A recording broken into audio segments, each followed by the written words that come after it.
Hello everyone. From the previous class, we have learnt about choice of the starting material and the choice of the reagents. Based on that, we had done some examples.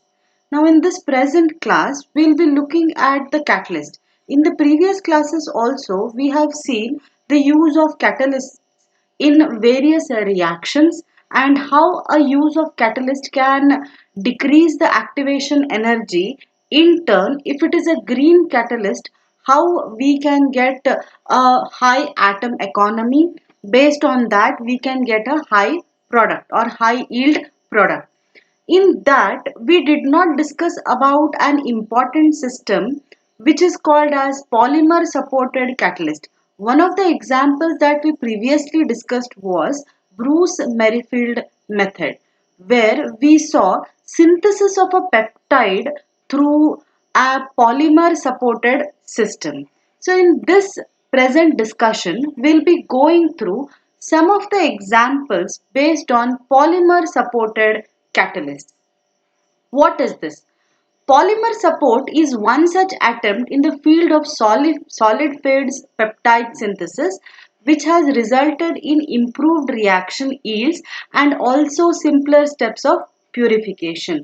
This, as we have previously discussed, was first told by, or first it was invented by Bruce and Merrifield, for which he had got a Nobel Prize, where he told a simpler step for the synthesis of a peptide, in which he made use of a polymer support. In turn, that polymer support can give as long chain as of the peptide system.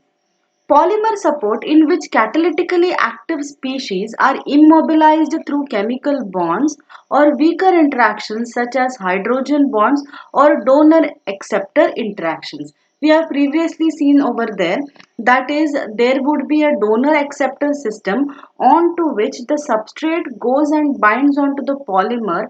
In turn, after the work of the whole reaction is complete, workup will be done and again the polymer support can be taken out and it can be utilized for the next set of reaction. So exactly what happens here? Organic substrate plus reagent catalyst is going to give me a desired product plus byproducts, excess reagents and catalyst. Then what happens is there will be an isolation process in which we would isolate a desired product and purification takes place and we get a pure product. So these organic substrates are added upon a polymer support onto which the reagent catalysts are also added, and in turn the desired product is received. Once the desired product is received, byproducts are also just washed away. Once it is washed away at one cycle, again there will be a proper isolation procedure where the desired product, which is crude because it is not yet completely recrystallized, the crude byproduct is obtained, further purification takes place and a pure product can be obtained. We can see various types of example in terms of polymeric supports in organic chemistry. Main example that we saw was peptide synthesis, that is solid phase synthesis under which peptides, DNA, RNA could be synthesized. Supported reagents and catalysts during synthesis. These also form a part of solid phase synthesis where supported reagents and catalysts could be added to the polymer supported system and then we could get the final product. Now what is this? It is a rapid development of a combinatorial chemistry, that is combination of certain starting materials and certain catalyst onto a polymer support so that we get the final product which is completely pure and we need not have to recrystallize it for n number of times. So what are the advantages of supported reagents? We can easily see there is a easy separation of polymer and its bound component. Once the reaction is complete, just washing away the polymer can be separated and we can utilize that polymer in the next step. We can go through recycling possibility, that is, if there is a catalyst which is highly expensive, we can see in terms of palladium catalyst, platinum catalyst, then gold catalyst or silver catalyst, they are said to be highly expensive catalyst. Through this polymer support, recycling can be possible and they can be utilized for the next set of reaction. We can use high concentration of reagents. That is, if we want to increase the yield, we can easily use high concentration of the reagents. Easier chemistry than solution phase synthesis. We can see that easier chemistry because there is no distraction of the solvent based synthesis.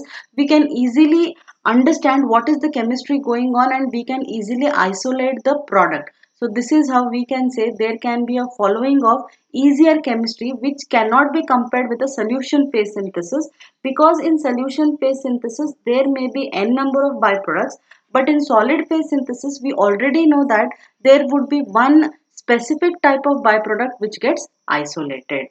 Now, for example, if an aldehydic system has to react with this nitro system, there is a polymer support which is pyridine based, which is used in terms of 10 mole percent.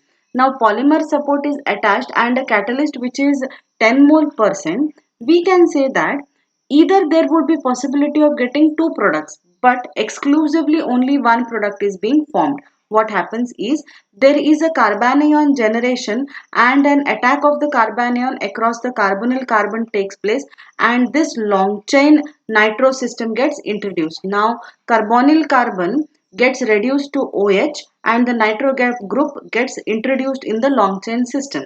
We can observe here it is a solvent free procedure. It is atom economical, that is most of the atoms which are present in these two starting materials are utilized and we get a high atom efficiency. The reaction is going at room temperature. No need of chromatography is required because we are only going to get one product. There is a catalyst recyclability, that is whatever catalyst and polymer support is utilized, that could be easily separated out and then we can utilize this for the next chain of reaction. We do not get any type of byproducts or we do not get any type of half products. In turn, there is an easier chemistry. So this is one of the example which speaks about easy separation, recycling possible, can use high concentration and easier chemistry based on polymeric supports.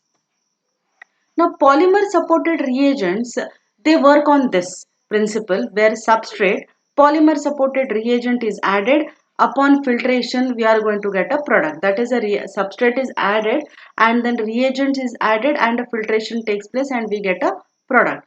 Most of the common reactions through which we do a polymer supported system would be oxidation, reduction, nucleophilic reaction, CC bond formation, amide bond formation. An example for a polymer supported oxidant would be an alcohol getting converted to a ketonic system.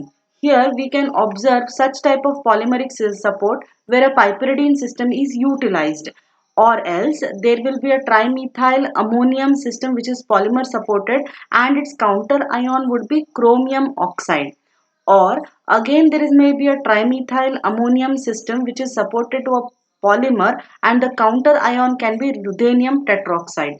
Now this has been utilized in terms of an oxidation. If I want to do a dihydroxylation of alkene, that is C double bond C getting converted into a COH OH system, we can make use of a polymer supported osmium tetroxide. If we want to do an epoxidation and oxidation of an amine system, we can make use of this polymeric support catalyst where there is a three-membered ring in which two oxygens are involved. Now this is an intermediate which gets synthesized in a one-pot system and this type of catalyst can be utilized for the epoxidation and oxidation of amine system. Most of the time polymer supported reagents have been utilized in many type of reactions. Polymer supported catalyst can also be seen in various types of named reaction. Now they can be in terms of palladium catalyst or polymer supports which are commercially available and they are used in organic reactions including Suzuki reaction, Suzuki Mayaura reaction, Mizoroki Heck reaction, Negishi still, Sonogashira coupling reaction. Now these all examples, they form an example for various types of named reactions which are based on palladium base and they have got a cyclic procedure for the coupling reactions. Now Such type of system could also be seen in terms of getting a polymer supported catalyst. Now oxirane systems like this, which has got a copolymer 68 plus silicon dioxide as a polymer supported catalyst system, when in the presence of sodium aurum tetrachloride, there is a presence of a acetylenic system, which is a substituted aniline system which has got an acetylenic system on a molecular catalyst aurum on SiO2. Now this means that it is a polymer supported aurum on SiO2 system, which makes in the concentration of 2 mole percent, utilizing hexane at room temperature, it is going to give me benzopyrene system. Now in this way we can say that we are going to get various types of cyclization reaction for the synthesis of heterocycles based on this polymer supported catalyst. Now copolymer 68 means this long chain system where there will be CH2N which are attached in a long chain system. Now in this way, if there is a presence of an acetylenic compound, it can be cyclized into a benzo heterocycle or a benzopyrrole system. It is not a pyrane system, it is a benzopyrrole system. If we want to do a dimer system, that is I want to do a dimerization or I want to do a coupling reaction. Now definitely coupling reaction are very much important in terms of various name reactions like Negishi reaction, then there is a Suzuki reaction, then there is a Sonogashira reaction. All those types of systems, they undergo a cyclic reaction mechanism. Now for example, benzene which is substituted with an X. Now this is halogen substituted benzene. When it reacts with a boron dihydroxide attached to a benzene system upon a polymer supported palladium dichloride system in almost 5.0 into 10 raised to minus 6 or 5.0 into 10 raised to minus 4 mole per equivalent of this polymer is utilized as a catalyst in the presence of sodium carbonate, which is 1.11 mole equivalent, and water as a solvent at 100 degrees. Can we not observe here that the solvent that we are utilizing is a complete green solvent and the temperature is just 100 degrees. A coupling reaction takes place and then we are going to get this couple, which is a dibenzyl system which is completely attached to each other. Now what happens here is, if X is equal to I, R and R dash is equal to H. Now when this is the substitution, that is X is equal to iodine. Iodine is a good leaving group and then R and R dash are just H. On the first use of this polymer supported catalyst, we can observe that the yield is 95%.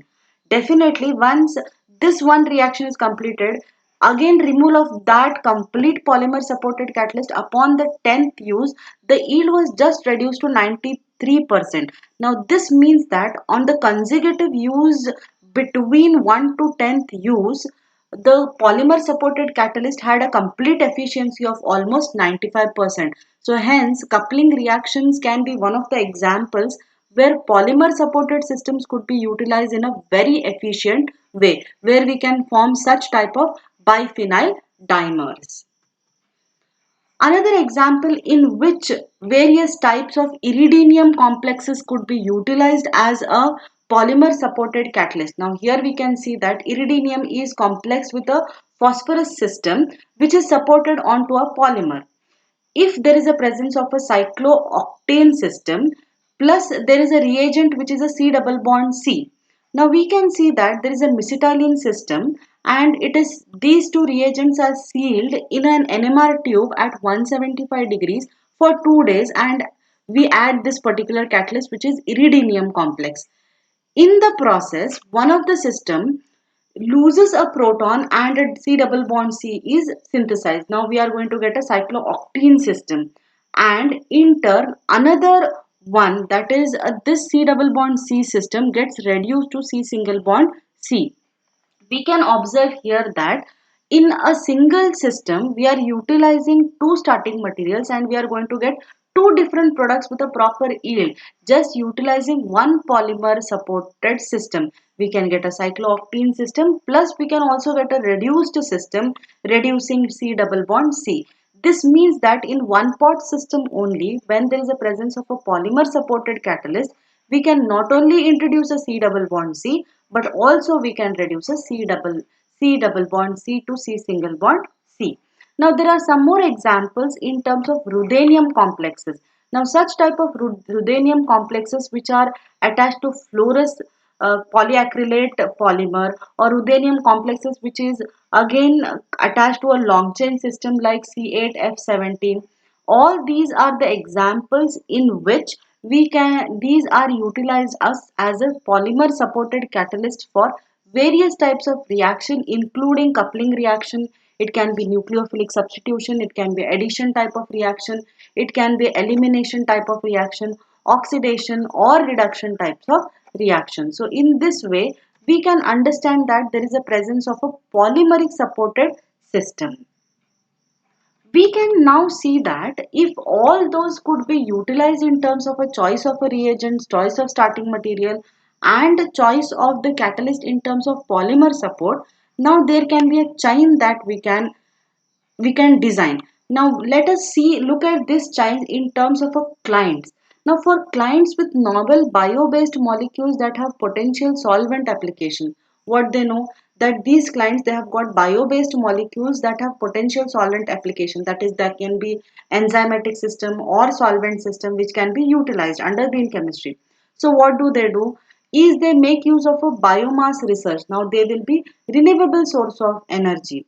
Then there is a clean synthetic scale up, that is we always do a complete clean synthesis, or we design a reaction in such a way that there would not be any type of byproducts. What they do is they generate a solvent profile based on physical properties, polarity measurements, PPT properties, regulatory system status. That means whether they can design complete systems based on this physical properties, polarity measurements, PPT properties, regulatory status, so on and so forth. Then what they do is they identify the applications of the final product that they have synthesized, which gives them a milestone. Then they measure the solvent performance, that is already the solvent is a green solvent, how is it performing, then they understand based on the statistical data. Then they do a greenness assessment, that is whether the final product that we have synthesized, the method that we have done, whether it is completely a green chemical system. Then lastly, economic feasibility and screening is done. How much of a profit can be utilized to this green chemical process? Now this is done for applications for bio-based solvent system. Now common examples are many like water. Now on to the other hand side, where the clients are operating processes reliant on hazardous solvents. Now what they do is the solvents like hexane is present, benzene is present. What they do is they first identification of the solvent role. Definitely we know that benzene is carcinogenic. There are lots of technical requirements. No doubt they also have a solvent profile based on physical properties, polarity measurement, PBT properties and regulatory status. They have a solvent selection which is actually a milestone. Once they select the solvent as benzene, toluene or carbon tetrachloride, they measure the solvent performance. But one problem with this system is they cannot isolate the whole of the solvent and they cannot use it for the further reaction. Instead it goes into the environment as a hazardous component. They do a greenness assessment, but the greenness assessment will be very less. Economic feasibility may be more, there may be more profit, but there may not be much helpful to the environment. But what they can do is optimized process solvent they can do, that is they can utilize very less amount of the solvent and then they can push it under a green chemical process. But mostly that has been pushed away because most of the time nowadays they have been utilizing water as the solvent, deep eutectic solvents, ionic liquids. Such solvents are more into the synthesis of green chemical processes. So in this way, utilization of the systems like polymer supported catalysts and how they can be done in terms of various types of reactions, and based on that, if we could design systems like a safer system in terms of a solvent utilization system, we can move away from a conventional system into a more green chemical process. Now this would lead to us for a more atom economy and definitely for more type of profit in the future system of synthesis. Thank you.